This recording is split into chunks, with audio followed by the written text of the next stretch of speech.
This is how we actually put the motor up on the table. We have the ceiling winch. We strap the motor, and we just throw it on there and call it a day. I'm actually doing a voice over on this video because it was very noisy in the garage. Heater was running, cars were coming by, so it's just easier to do this. But yeah, we hoist it up, makes it very easy. Just set it right down on there, and we actually get to work at that point. So no fuss, no muss. So at this point, we're going to start on the front cylinder. We're going to take basically the manifold off, or the valve cover, so to speak. And it's 4 bolts. You undo those. There's a gasket. You have to play with it a little bit, and you pry and tap with the mallet, and it'll come right off. And they're the same for both cylinders. Next step for us is we take the stator cover off. So I already pulled the derby cover off, and I have a cardboard there so I can stick all my bolts in just so I know where they go. We use a thick piece of cardboard. We reuse it every single time. But just work my way around, pull it off. This thing is a magnet in there. It is a pain in the butt sometimes to pull off. This one was actually amazing because none of the parts inside fell out, which they normally do. I mean, it doesn't matter because I had to pull them off anyway. But most times, washers and, the bearing or the gears, whatever may fall out. Didn't happen, so I was actually amazed. And this one, as you'll see, it just popped right off. It was no big deal. So I tapped it with a mallet a couple times. You'll hear it make a different sound, and then you know that it's basically ready to go, and you just pull it off.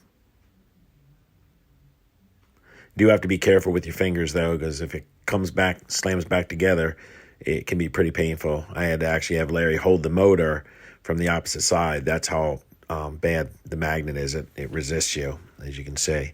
You can see the parts starting to slide a little bit, like the gear right there, which is the starter gear. I ended up taking the starter off right after this. Now we're taking the generator apart. It's a special tool. It's a bearing puller, basically. And it's not a big deal. That comes off, and then there's a little keyway. You have to take that out, and the gear behind it, that'll come off. But you need to get this off because the tensioners are all there for the front cylinder there, where all the chains that go up to the cams are. So not a big deal. We get that off, and then we move on. Right after this, I actually took all the thermostat housing stuff off. I didn't show that because it's kind of boring anyway.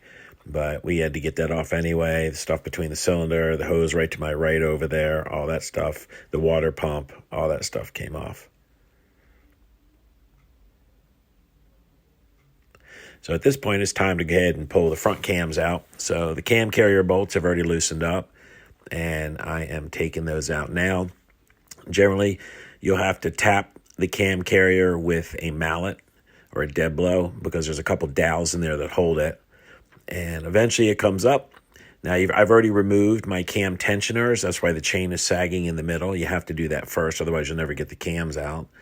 But once I get the carrier off, you just kind of tilt the cams, pull them up, rock them a little bit. They'll break free, and then you just kind of slip them over the chain, and you can just let the chain slide right back down into, the jug at the bottom there. There's actually a pulley down there, I'm not a pulley, I'm sorry. It's a gear down there that has 2 cogs on it, one for the lower cam chain and one for the upper cam chain.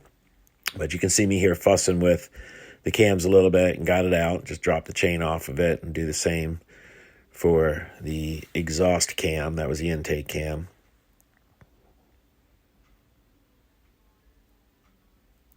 So we're good there. Now it's gone.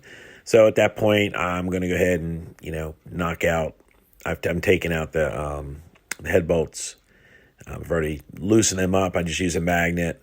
A couple different sizes in there. You pull those off, not a big deal. Now, I'm setting them on the table, but you can see the Ziploc on the left. We bag everything. We put a front or a rear on the bag. We know everything outside of that. But everything goes in a bag that should be kind of lumped together. And once that happens, when we're done and we start bringing the bike back together, we just start grabbing the front or the rear bags, and we know what to do with them. But organization is key here. You don't want to just willy-nilly throw stuff. Use a dead blow. Kind of rock it a little bit. Sometimes they'll fight you, but more than not, at least the head usually just pulls up. The head gasket's kind of holding a little bit. You just keep rocking, and off it goes. And at that point, I'm going to just finish up and pull out the chain guide. And there's 2 little 10 millimeter nuts to hold the jug on.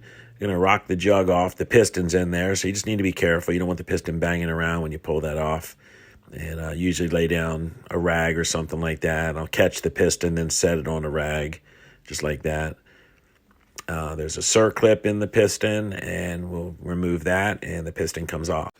And that's pretty much it. I didn't go ahead and do the rear cylinder because it's just identical to the front cylinder. Everything is the same process. I do have, a point here where Larry's pulling out the pin and dropping the cam chains out, just so you can kind of see it. But that's pretty much it. We're literally about maybe half an hour or so from splitting the case and getting the crank and all that stuff out of there, which will happen tomorrow. And you can see by some of the pictures, we've pretty much tore it down. This whole process took us about maybe 2 hours, a little under.